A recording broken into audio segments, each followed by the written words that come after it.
All right, so we're going to be going over why testing is harmful to you and your mindset and your physical well-being. We'll be going over the mental strain, the purpose of testing, and then the time consumption that it takes to test.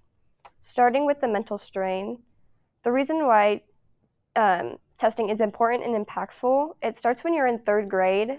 And while most tests are used as a diagnostic test to see what you learn and at what level you are learning at, they come with consequences.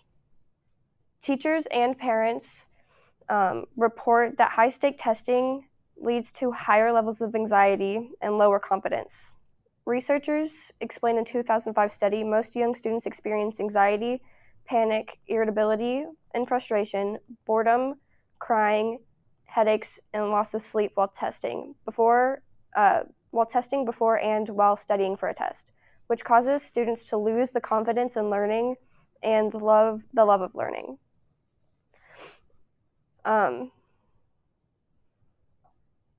While students are asked to illustrate how they feel while testing, almost all were negative.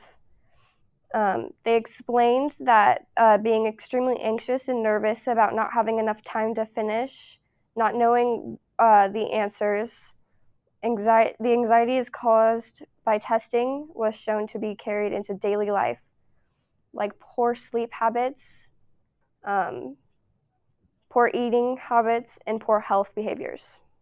Students are worried about getting jobs, getting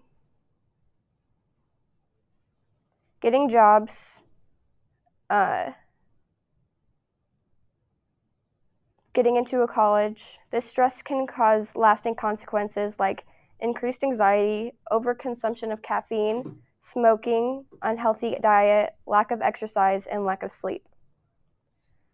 Next, we'll move on to the purpose of testing.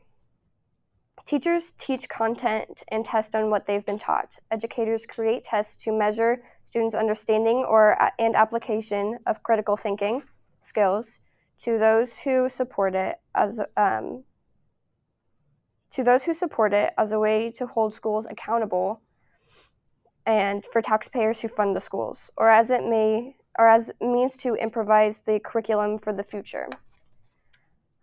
Now, the people who think different see tests as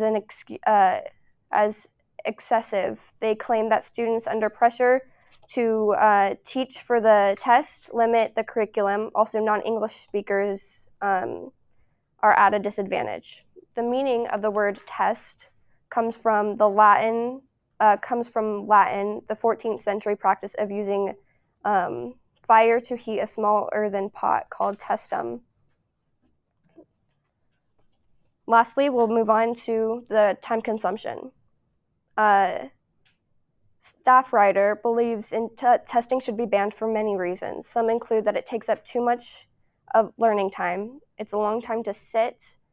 It puts a lot of pressure on students and gives students anxiety. So much time is wasted on testing, which means missing days. Students might not try hard enough to get the test over faster. So much sitting can cause students to get anxious. Now that we've gone over the mental strain, the purpose, and the time consumption, I hope you guys all learned why testing should be banned.